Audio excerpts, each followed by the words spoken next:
Elle donna sa veste à un inconnu grelottant, ignorant qu'il était un millionnaire qui allait changer sa vie à jamais. Le vent hurlait dans les rues de Boston, bête implacable projetant des rafales de neige contre les fenêtres de Brookhaven, un petit café niché dans un coin tranquille de la ville. À l'intérieur, les lumières fluorescentes vacillaient faiblement, jetant une lueur tamisée sur les tables vides alors que l'horloge dépassait minuit. Anna Lay, 24 ans, se tenait derrière le comptoir, son tablier taché d'expresso et ses cheveux foncés relevés en un chignon désordonné. Elle essuyait la machine à expresso, ses mains bougeant mécaniquement malgré l'épuisement qui lui tirait sur les os. Dehors, la tempête faisait rage, secouant les vitres, mais c'est l'ombre derrière la porte qui la glaça sur place. Un homme se tenait là, courbé contre le vent, sa silhouette frêle tremblant violemment sous un manteau élimé. La neige s'accrochait à ses cheveux emmêlés et ses lèvres étaient bleuies.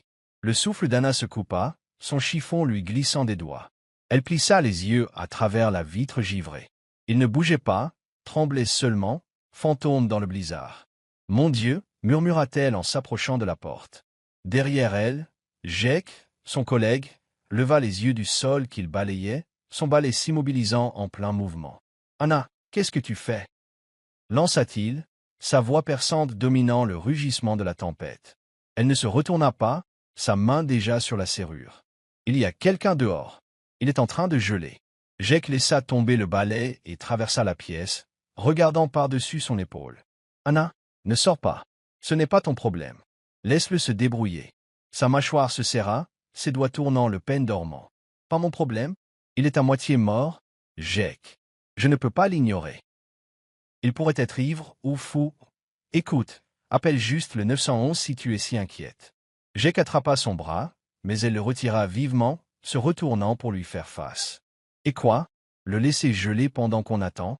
Pas question. » Sa voix monta, féroce et inflexible. « Il a besoin d'aide maintenant. » Jake leva les mains au ciel, exaspéré. « Très bien, joue les héroïnes, mais ne t'attends pas à ce que je te couvre quand il s'avéra être une source d'ennui. » Anna l'ignora, ouvrant la porte en la poussant. Le vent la frappa comme une gifle, transperçant son mince pull alors qu'elle s'avançait dans la tempête. La neige lui piquait le visage, mais elle continua, atteignant l'homme en 3 enjambées rapides. De près, il paraissait encore plus mal en point, les yeux caves, la peau pâle comme la mort, son corps secoué de frissons. Il était plus âgé qu'elle, peut-être 33 ans, mais les rides sur son visage en disaient plus que l'âge. Elle n'hésita pas, ouvrant la fermeture éclair de sa seule veste, une doudoune usée pour laquelle elle avait économisé pendant des mois, et la retira. « Tenez, » dit-elle en la lui tendant. « Mettez ça. » Il la dévisagea, hébété, ses mains tremblant trop fort pour la saisir. Anna s'approcha, drapant elle-même la veste sur ses épaules, le froid mordant instantanément sa propre peau. « Allez, » insista-t-elle, les dents claquant. « Entrez, vite. » Il trébucha en avant, s'appuyant sur elle alors qu'elle le guidait à travers la porte. Jake grimaça depuis le comptoir, mais ne bougea pas, marmonnant quelque chose entre ses dents. Anna l'ignora, installant doucement l'inconnu sur une chaise près du radiateur. Sa veste l'engloutissait, trop grande pour sa silhouette décharnée. Mais des couleurs revinrent sur ses joues à mesure que la chaleur s'infiltrait.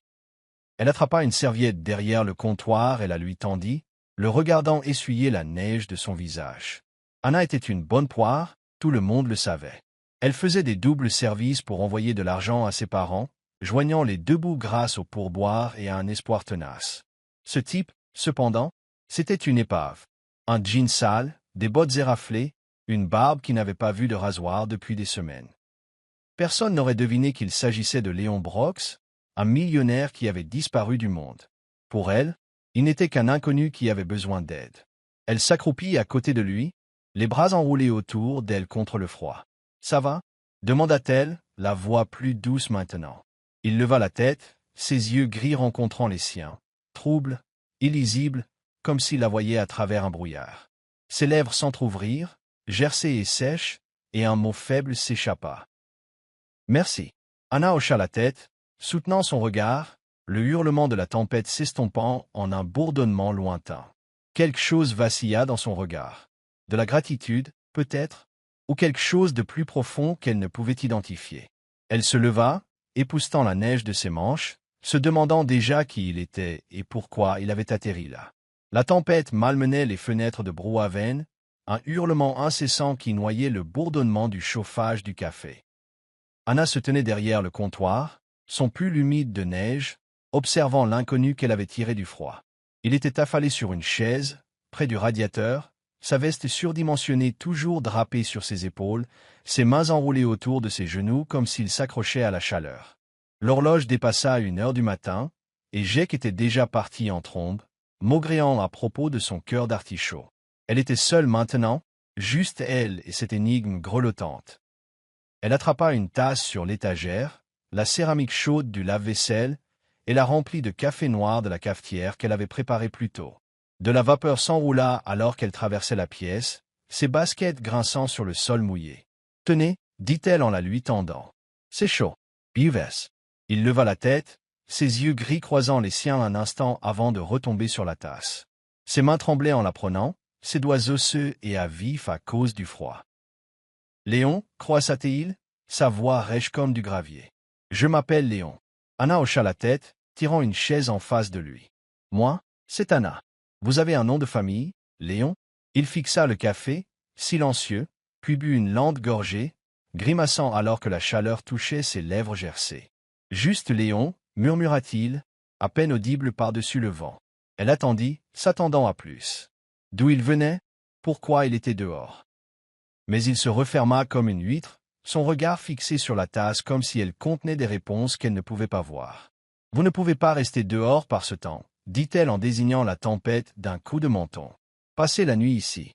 Le canapé à l'arrière n'est pas grand-chose, mais il est au sec. » Il ne discuta pas, hocha simplement faiblement la tête, et elle se dit que c'était tout ce qu'elle obtiendrait. Elle se leva, frottant ses mains sur son jean, et attrapa une couverture de rechange dans le placard de rangement, la jetant sur lui. « Reposez-vous. » Léon s'enfonça plus profondément dans la chaise, la couverture s'accumulant autour de lui, mais ses yeux la suivirent alors qu'elle tamisait les lumières et verrouillait la porte d'entrée. Elle s'installa au comptoir avec son téléphone, le rugissement de la tempête comme un compagnon constant. Il s'endormit en quelques minutes, sa respiration irrégulière mais stable, un léger ronflement perçant le silence. Anna lui jeta un coup d'œil, sa curiosité la démangeant. Qui était-il, vraiment? Un vagabond? Un fugueur? Quelque chose chez lui ne collait pas. Elle attrapa sa veste, toujours jetée sur sa chaise, pour prendre ses clés dans la poche. En la retirant, quelque chose tomba sur le sol avec un tintement. Une bague, lourde et en argent, scintillant sous la faible lumière. Elle s'accroupit, la ramassant, ses doigts traçant sa surface lisse. Ce n'était pas du toc, le poids seul criait l'argent. Elle la retourna, plissant les yeux sur l'intérieur de l'anneau. Un seul mot était gravé en élégante écriture, Brooks. Sun Suful S.E. Bloqua. Brooks? Ce n'était pas le bijou d'un vagabond.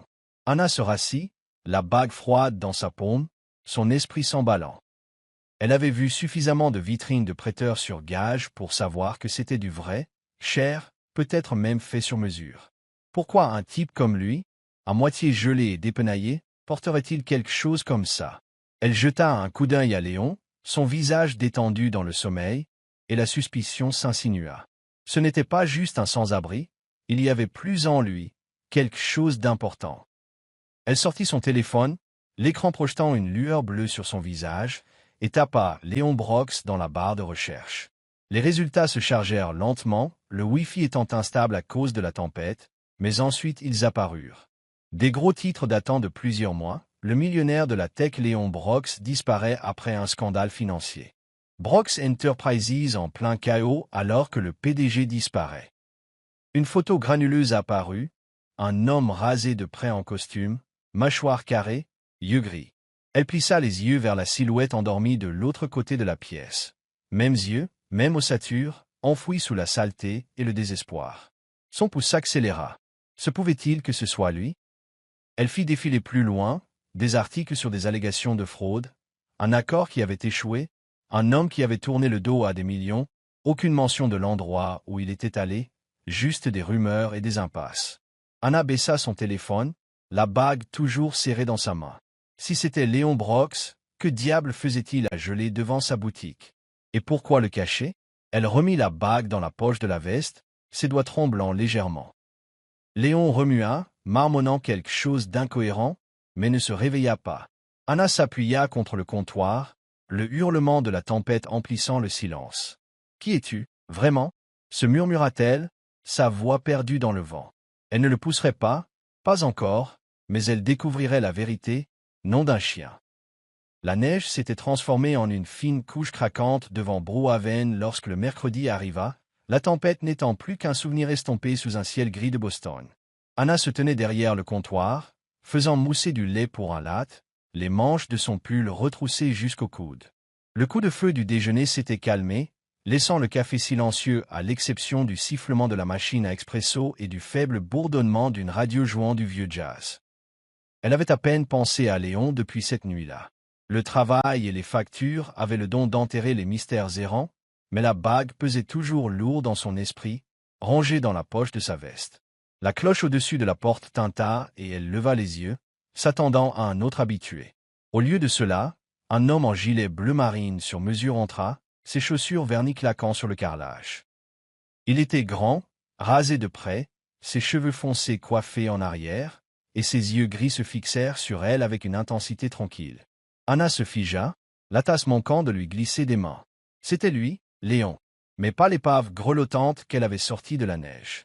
Ce Léo-là semblait sortir d'une salle de conseil, pas d'un blizzard. Il s'approcha du comptoir, les mains dans les poches, un léger sourire étirant ses lèvres. « Anna, n'est-ce pas ?» Sa voix était plus douce maintenant, plus rêche à cause du froid. « Je vous dois des remerciements. » Elle posa la tasse, s'essuyant les mains sur son tablier, les sourcils froncés. « Léon, vous êtes présentable. » Elle ne put cacher la surprise dans son ton, ses yeux parcourant son costume, cher, parfaitement ajusté. De quoi s'agit-il? Il sortit un mince portefeuille en cuir, faisant glisser une liasse de billets sur le comptoir, des centaines, neufs et verts. Pour l'autre soir, dit-il, la veste, le café, le fait de m'avoir laissé dormir ici. Je n'oublie pas la gentillesse. Anna regarda l'argent, puis le repoussa, sa mâchoire se crispant. Je ne l'ai pas fait pour de l'argent, dit-elle, la voix ferme. Gardez-le. Le sourire de Léon vacilla, mais il ne discuta pas, rangeant les billets. Il s'appuya contre le comptoir, l'étudiant comme si elle était une énigme qu'il ne pouvait résoudre. Vous êtes têtu, dit-il, presque amusé. La plupart des gens l'auraient pris. La plupart des gens ne tirent pas des inconnus du froid, rétorqua-t-elle en croisant les bras. Pourquoi êtes-vous ici, vraiment? Vous n'avez plus l'air d'avoir besoin d'aumône. Il se redressa, son expression changeant, quelque chose de brut vacillant derrière sa façade polie. Je voulais expliquer, dit-il en baissant la voix. Cette nuit-là, je n'étais pas moi-même. Je suis Léon Brox, je dirigeais Brox Enterprises, la tech, des millions, tout le tralala. J'ai tout perdu il y a 1 an, scandale, mauvaise affaire. Je suis parti, j'ai touché le fond pour oublier. Puis vous êtes arrivé. Le souffle d'Anna se coupa, son esprit revoyant la bague, les gros titres. Elle l'avait à moitié deviné, mais l'entendre de sa bouche était différent. Un millionnaire, dit-elle, le scepticisme tintant ses mots. Vous vous attendez à ce que je croie que vous étiez juste. En train d'errer dans Boston, gelant, croyez ce que vous voulez, dit-il, imperturbable. J'étais fini, jusqu'à ce que vous me donniez cette veste, que vous me rappeliez qu'il y a encore du bon dans ce monde. Ses yeux s'adoucirent, soutenant les siens. Vous avez réveillé quelque chose en moi, Anna. Elle cligna des yeux, prise au dépourvu, ses bras retombant le long de son corps, son cœur battant la chamade, en partie incrédulité, en partie quelque chose qu'elle ne pouvait nommer. C'est beaucoup, réussit-elle à dire, la voix plus basse maintenant. Je ne sais même pas quoi dire. Alors ne dites rien, dit-il en reculant. Laissez-moi vous offrir à dîner à la place, demain soir. Je vous raconterai le reste, comment tout s'est effondré, pourquoi j'ai atterri ici. Sans engagement, juste un remerciement. Anna hésita, ses doigts tapotant le comptoir. Elle ne faisait pas confiance facilement, la vie le lui avait appris. Mais son histoire sonnait avec une étrange honnêteté. Elle avait déjà vu ses yeux, creux et perdus, et maintenant ils étaient différents, vivants. Pourquoi moi? Demanda-t-elle, presque pour elle-même. Parce que vous n'aviez pas à aider, dit-il simplement, mais vous l'avez fait. Le café était silencieux, le jazz de la radio comblant le vide. Anna se mordilla la lèvre, pesant le pour et le contre, la curiosité l'attirant d'un côté, la prudence de l'autre. Finalement, elle hocha la tête. D'accord, pour le dîner, mais je ne promets rien. Le sourire de Léon revint, petit mais réel. Entendu, 7 heures, je viendrai vous chercher ici. Il se tourna pour partir, s'arrêtant à la porte. Merci encore, Anna, pour plus que vous ne le savez. Elle le regarda partir, la cloche tinte alors que la porte se refermait. Sa main effleura sa veste, accrochée au portant, et elle sentit le léger poids de la bague à l'intérieur. Un millionnaire, un vagabond, un homme qui avait tout perdu. Léon Brox était une énigme, et elle ne pouvait se défaire du mélange de doute et de chaleur qui la tiraillait. Demain, elle l'écouterait. L'air de brouhaven embaumait les grains torréfiés et la cannelle alors qu'Anna essuyait le comptoir, le soleil de l'après-midi filtrant à travers les fenêtres. 2 jours s'étaient écoulés depuis la proposition de dîner de Léon, et son esprit ressassait encore son histoire. Millionnaire devenu vagabond, ramené à la vie par sa veste. Elle n'avait pas encore dit oui, mais elle n'avait pas dit non non plus. La cloche tinta, et un livreur entra, tenant une enveloppe élégante avec son nom griffonné à l'encre vive. « Annalee » demanda-t-il. Elle hocha la tête, perplexe, et signa. À l'intérieur se trouvait un chèque, à 5 chiffres, de quoi rembourser l'hypothèque de ses parents et plus encore, mais un mot glissa, tapé et simple. Pour votre famille. Vous le méritez. Léon. L'estomac d'Anna se retourna, ses doigts tremblants alors qu'elle serrait le papier. C'était de l'argent réel, de l'argent qui changeait la vie, mais il semblait lourd, comme une chaîne déguisée en cadeau. Elle le fourra de nouveau dans l'enveloppe, son cœur battant la chamade, un mélange de gratitude et d'effroi. Que voulait-il en échange de cela? Ce soir-là, elle le retrouva. Il avait laissé une carte avec son numéro après leur dernière conversation, et elle appela, la voix tendue.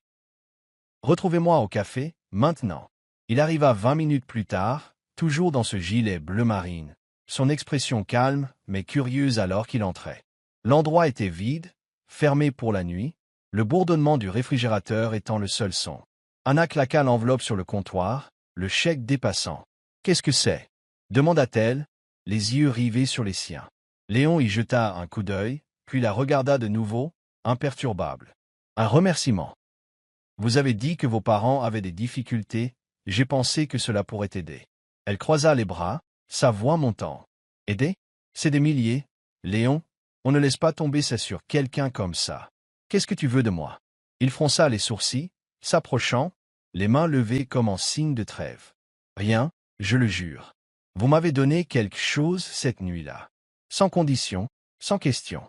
Je ne fais que rendre l'appareil. » « Rendre l'appareil ?» Elle rit, un rire sec et incrédule. « Je vous ai donné une veste, pas un prêt.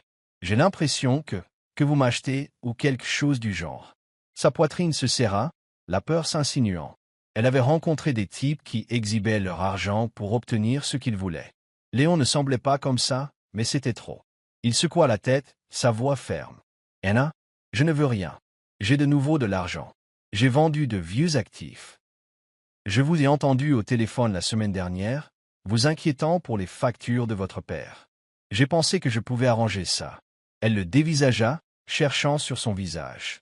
Ses yeux gris, sérieux mais réservés. C'était logique, mais ça ne l'était pas. Elle se détourna, arpentant la pièce, ses baskets éraflant le sol. « Vous ne me connaissez pas, dit-elle. Pourquoi vous en souciez? Parce que vous vous en êtes soucié la première, répondit-il, doucement mais fermement. Plus tard, seule, elle creusa davantage. Son téléphone brillait alors qu'elle parcourait de vieux articles. Léon Brox, trahi par un associé qui avait coulé Brox Enterprises, puis largué par une fiancée qui s'était enfuie avec les bénéfices. Scandale après scandale, confiance anéantie. Pas étonnant qu'il soit parti. Mais cela ne voulait pas dire qu'il ne la manipulait pas maintenant. Le lendemain, il se présenta de nouveau, les mains vides cette fois. Elle le rejoignit à la porte, l'enveloppe à la main. « Je ne peux pas le prendre, dit-elle en la lui tendant. C'est trop. Je n'ai pas confiance. » Les épaules de Léon s'affaissèrent, mais il hocha la tête, la reprenant. « D'accord, je comprends. » Il marqua une pause, sa voix plus basse. « On s'est déjà servi de moi, Anna. Je ne vous ferai jamais ça. » Il griffonna quelque chose sur une serviette en papier et la lui fit glisser. « Son numéro, encore une fois. Je ne m'attends pas à ce que vous me remboursiez. Jamais. Appelez si vous changez d'avis. » Il sortit, la cloche tintant derrière lui. Anna resta là, la serviette froissée dans sa main, déchirée entre ses paroles et les ombres du doute qui s'accrochaient encore à ses pensées. La semaine s'écoula, l'hiver resserrant son emprise sur Boston avec des vents glacials et des ciels gris. Brookhaven devint un rythme de tasses qui s'entrechoquent et de commandes murmurées, mais dernièrement, il y avait une nouvelle constante, Léon Brox. Il commença à se montrer tous les quelques jours, toujours dans ce gilet bleu marine ou un pull impeccable, se glissant dans une banquette avec un café noir et un signe de tête discret. Anna ne le repoussa pas. Après l'incident du chèque, elle avait gardé ses distances, mais sa persistance lui USA. Il n'exhibait pas d'argent, ni ne forçait les faveurs. Il s'asseyait simplement, la regardait travailler, et parlait quand elle le laissait faire. Au début, c'était de petites choses, le temps, le toit qui fuyait du café, son talent pour se souvenir des commandes. Elle s'appuyait sur le comptoir pendant les heures creuses, l'essuyant pendant qu'il sirotait sa boisson, ses yeux gris plus doux maintenant, moins nantés. « Tu es doué pour ça, dit-il une fois, désignant l'agitation autour d'elle, pour tout gérer. Elle haussa les épaules, un demi-sourire étirant ses lèvres. Faut bien, la vie n'attend pas. Il hochait la tête, comme s'il comprenait, et elle commença à voir au-delà du costume, la façon dont ses épaules s'affaissaient quand il pensait que personne ne le remarquait, les légères cicatrices sur ses jointures d'une vie qu'il ne nommerait pas. Il n'était plus le millionnaire tiré à 4 épingles des gros titres, il était juste Léon, et elle aimait mieux cette version. Un vendredi, le café se vida tôt, des flocons de neige poudrant les fenêtres. Léon s'attarda, son café froid, alors qu'Anna fermait la caisse. « Dure journée » demanda-t-il, la regardant chercher ses clés avec maladresse. « Dure semaine » admit-elle en s'affalant dans la banquette en face de lui. « Le patron a réduit mes heures, le loyer est dû. La routine habituelle. » Il se pencha en avant, les coudes sur la table. « Tu penses parfois à plus ? Quelque chose de plus grand ?» Elle haussa un sourcil, sceptique. « Comme quoi, je ne croule pas vraiment sous les options. » « Les rêves, dit-il simplement. Quel est le tien ?» Elle hésita, ses doigts traçant le bord de la table. Personne ne lui demandait ça, pas vraiment. « La pâtisserie, dit-elle finalement, la voix basse. Des vraies choses. Des gâteaux, du pain, une petite boutique un jour. Stupide, peut-être. Pas stupide, dit-il, le ton ferme. Ça sonne juste. Elle croisa son regard, surprise par la constance qui s'en dégageait, et quelque chose changea. Ils parlèrent plus longtemps cette nuit-là, des vieilles recettes de sa mère, de ses virées nocturnes en voiture pour se vider la tête. Il ne la bousculait pas, ne la questionnait pas, écoutait simplement, et elle se surprit à rire, un son rare et sans retenue. Quelques nuits plus tard, la neige tomba plus épaisse, recouvrant la ville de silence. Léon se présenta après la fermeture, son manteau poudré de blanc. « Viens marcher avec moi » demanda-t-il, son souffle formant un nuage dans l'air. Elle attrapa sa veste, celle qu'il avait portée la première nuit, et le suivit dehors, le froid lui mordant les joues. Ils errèrent dans les rues vides, la neige crissant sous leurs pas, le monde assourdi et immobile. Il lui parla de son enfance, des pensionnats, des parents absents, d'une vie de richesse qu'il avait laissée vide. « J'ai tout construit, dit-il en donnant un coup de pied dans la neige, et j'ai tout perdu. Je m'en fichais. Jusqu'à toi. » Anna s'arrêta, ses bottes s'enfonçant dans la neige, son cœur battant la chamade. « Moi ?» Il se tourna, son visage à moitié éclairé par un lampadaire, brut et ouvert. « Tu es la première personne qui m'a donné envie de revivre, Anna, pas seulement d'exister, de vivre. » Sa voix se brisa, ses mains enfoncées profondément dans ses poches. « J'étais parti cette nuit-là, tu m'as ramené. » Son souffle se coupa, les mots s'imprégnant, chauds et lourds. Elle s'approcha, des flocons de neige s'accrochant à ses cils, et vit la vérité dans ses yeux, vulnérable, réelle. « Léon, commença-t-elle, puis hésita, ses propres murs s'effondrant. « Tu me fais ressentir ça aussi, comme s'il y avait plus » expira-t-il, un rire tremblant s'échappant. Il attrapa sa main. Elle le conduisit, ses doigts se refermant sur les siens, froids mais fermes. Ils continuèrent à marcher, partageant des rêves sous la neige qui tombait, sa boulangerie, sa chance à lui de reconstruire, non pas un empire mais une vie. La ville s'estompa, ne laissant que, leurs pas synchronisés, leurs voix douces contre la tempête. Le temps qu'il retourne à Brookhaven, la neige s'était accumulée, le café n'étant plus qu'une silhouette sombre. Ils s'arrêtèrent sous l'auvent, leur souffle se mêlant. Léon serra sa main, son pouce effleurant ses jointures. « Je le pense, dit-il doucement, tu es différente. Toi aussi, murmura-t-elle, le cœur battant à tout rompre. Ils restèrent là, les mains jointes, le froid les enveloppant comme un cocon, et elle le sut. L'amitié s'était transformée en quelque chose de plus profond, un amour fleurissant, fragile et féroce, dans la nuit d'hiver. La neige avait fondu en gadoue à la mi-février, laissant les rues de Boston glissantes et grises. Anna ferma Brouhaventar, l'enseigne au néon grésillant alors qu'elle serrait sa veste contre le froid humide.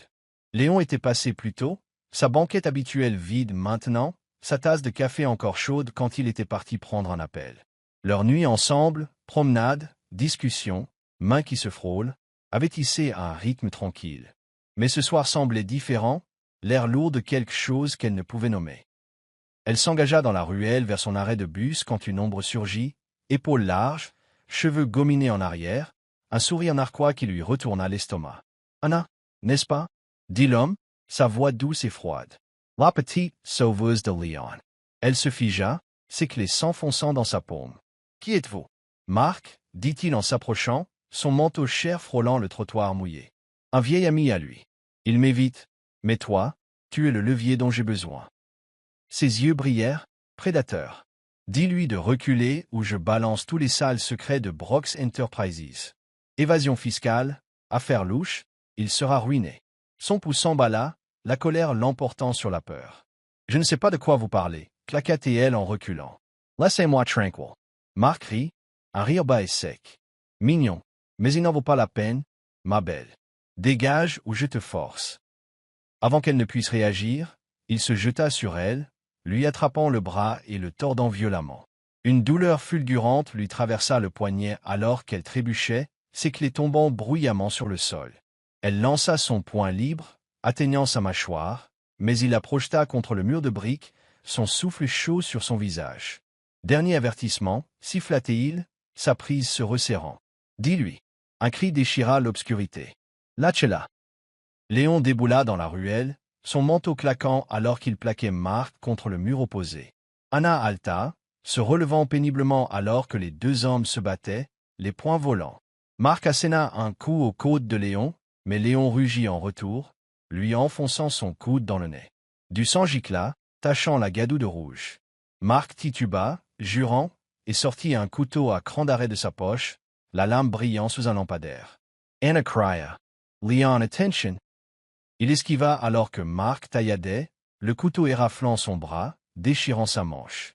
Léon attrapa le poignet de Marc, le tordant jusqu'à ce que la lame tombe, puis lui donna un violent coup de genou dans le ventre. Marc s'effondra, sifflant, et Léon l'immobilisa au sol, sa poitrine se soulevant. « Reste loin d'elle, » gronda Léon, la voix rauque. « Tu t'approches encore de nous, je t'enterre, légalement ou autrement. » Il poussa Marc sur le trottoir et se releva, du sang coulant de son bras, ses yeux sauvages rencontrant ceux d'Anna. Elle se précipita vers lui, ses mains tremblant alors qu'elle touchait son visage. « Tu es blessé ?» dit-elle, la voix tremblante. « Ça va ?» halta-t-il en la serrant contre lui. Marc gémit, se relevant péniblement et s'éloignant en boitillant, ses menaces englouties par la nuit. « L'homme de Léon s'asserra. C'est mon ancien associé, il m'a trahi, m'a tout pris. J'ai aussi des dossiers sur lui, il est fini. » Anna hocha la tête, l'adrénaline montant toujours. « Il a dit qu'il te ruinerait. »« Qu'il essaie ?» dit Léon, féroce. « J'ai des avocats, des preuves. » Il n'a rien.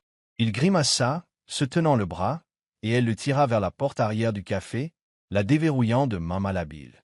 À l'intérieur, elle attrapa la trousse de premier secours, ses doigts se raffermissant alors qu'elle nettoyait la coupure superficielle, le sang tachant la gaze.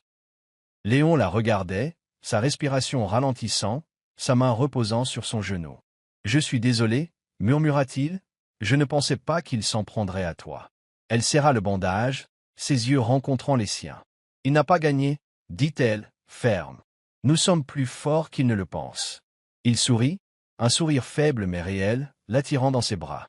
Elle se pressa contre lui, la chaleur de sa poitrine la réconfortant, leur cicatrice, son bras, son poignet. Un témoignage de ce qu'ils avaient affronté. Le passé avait frappé, mais ils avaient riposté, ensemble. Le printemps s'insinua dans Boston, faisant fondre les dernières neiges en flaques qui reflétaient le pouls agité de la ville. Anna essuyait le comptoir de Brookhaven, ses mouvements vifs, la mâchoire serrée. La semaine passée avait transformé sa vie tranquille en un cirque.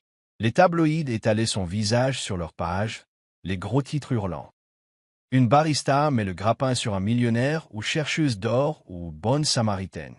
Les clients chuchotaient derrière leurs tasses, leur regard lui piquant la peau. Léon Brox, autrefois un fantôme, était de retour sous les projecteurs, et elle était la chute de l'histoire, attachée à son nom. Cela avait commencé après l'attaque de Marc. Quelqu'un avait pris une photo floue d'eux devant le café. Le bras de Léon bandé, sa main sur la sienne, l'histoire avait dégénéré. Un magnat déchu trouve l'amour dans le caniveau. En ligne, c'était pire. Des trolls la traitaient de sangsue, d'arriviste s'accrochant à sa fortune reconstruite. Léon faisait face à ses propres critiques, des blogs se demandant s'il avait perdu la tête, sortant avec une serveuse inconnue. Le téléphone d'Anna vibrait de notifications qu'elle ne pouvait ignorer, chacune étant une pique à sa fierté.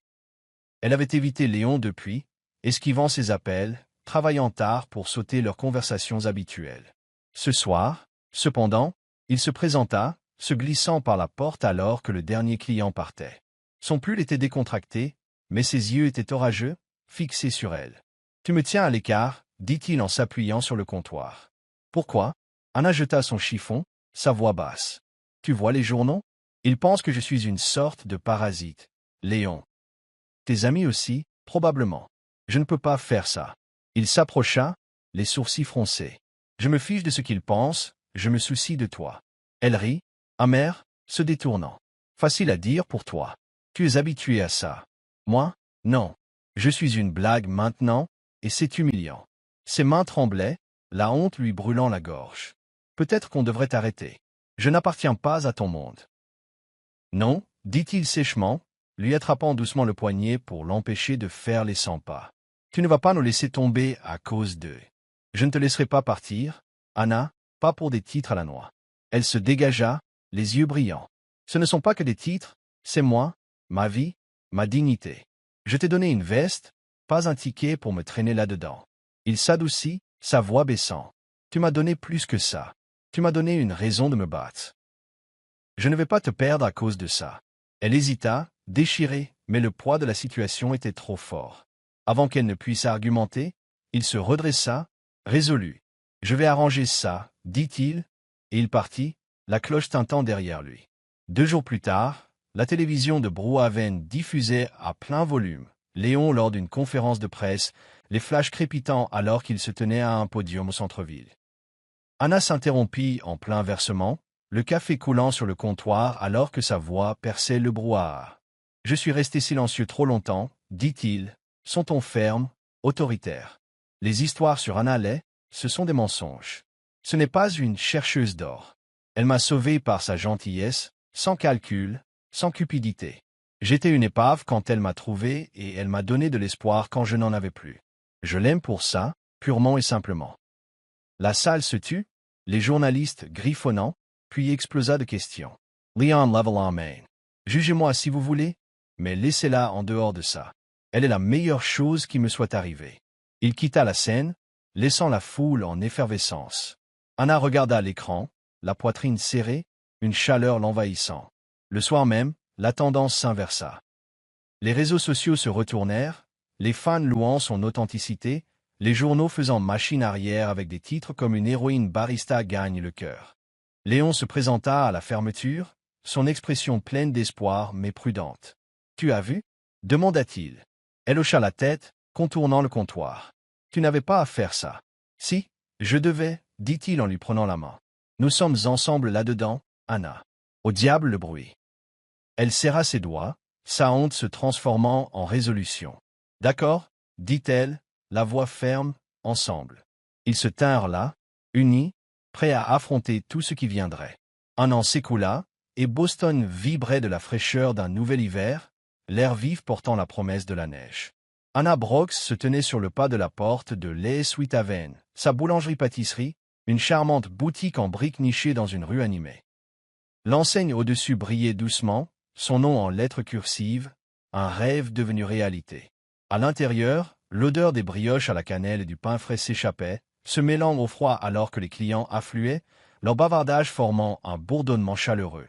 Elle portait un tablier fleuri et fariné par-dessus un pull, ses cheveux foncés attachés en arrière, un léger sourire aux lèvres. Léon s'approcha d'elle, son bras se glissant autour de sa taille, son manteau bleu marine frôlant son côté. Ils s'étaient mariés 6 mois plus tôt lors d'une cérémonie discrète à la mairie, juste eux, une poignée d'amis, et Jacques de Brouhaven, qui avait râlé mais était venu quand même. Pas de robe de soirée ni de smoking, juste des vœux murmurés autour d'une tasse de café partagée, leurs alliances de simples anneaux qui attrapaient la lumière alors qu'ils se tenaient ensemble maintenant. Il s'était défait des derniers vestiges de son ancienne vie, avait vendu les restes de Brooks Enterprises et avait mis son savoir-faire au service de sa vision à elle. Grosse journée, dit-il, son souffle formant un nuage dans le froid. Il désigna d'un signe de tête la file qui se formait à l'intérieur, où une barista adolescente, embauchée dans un refuge local, encaissait les commandes avec un sourire timide. « Tu assures. » Anna se pencha contre lui, sa main reposant sur la sienne. « Nous assurons, » corrigea-t-elle, sa voix douce mais ferme. La boulangerie n'était pas seulement la sienne, elle était la leur, construite lors de séances de planification tardive et grâce à son talent pour les chiffres. Il s'était occupé des permis, des fournisseurs, du marketing, tandis qu'elle perfectionnait les recettes. Le 4/4 de sa mère, une tarte au citron qui se vendait chaque jour. Ils avaient transformé son vieux rêve en quelque chose de tangible, un endroit où la farine et le sucre tissaient une nouvelle histoire. Au-delà du comptoir, leur vie avait pris racine. Ils avaient emménagé dans une modeste maison en rangée à proximité, troquant son passé de pentouse contre une cuisine où elle testait la pâte et où il préparait un café trop fort à son goût. Mais il ne s'agissait pas seulement d'eux. Chaque semaine, ils chargeaient une camionnette de pâtisseries invendues et de couvertures, se rendant dans des refuges et au coin des rues, distribuant de la chaleur à ceux qui grelottaient dans l'ombre. Cela avait commencé avec Anna, son insistance après une nuit de livraison de restes. Mais Léon s'était joint à elle, son ancienne richesse servant maintenant d'outil à sa gentillesse.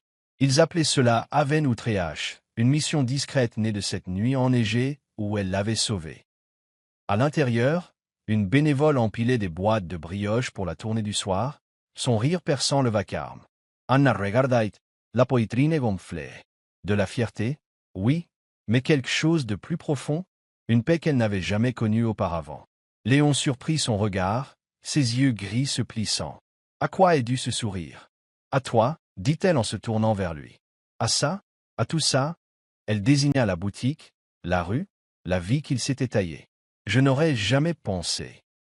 Il la coupa, l'attirant près de lui, ses lèvres effleurant son front. Moi non plus. Tu as tout changé, Anna. Le ciel s'assombrit, et les premiers flocons de neige se mirent à tomber, légers et fugaces, poudrant leurs épaules. Ils sortirent, la chaleur de la boulangerie dans leur dos, et se tinrent sur le trottoir, regardant la ville se fondre dans le blanc. La main de Léon trouva la sienne, leurs doigts s'entrelaçant, ferme et sûre. Un enfant passa en courant, poursuivant une boule de neige, son rire résonnant, et Anna rit, un son clair se détachant du silence.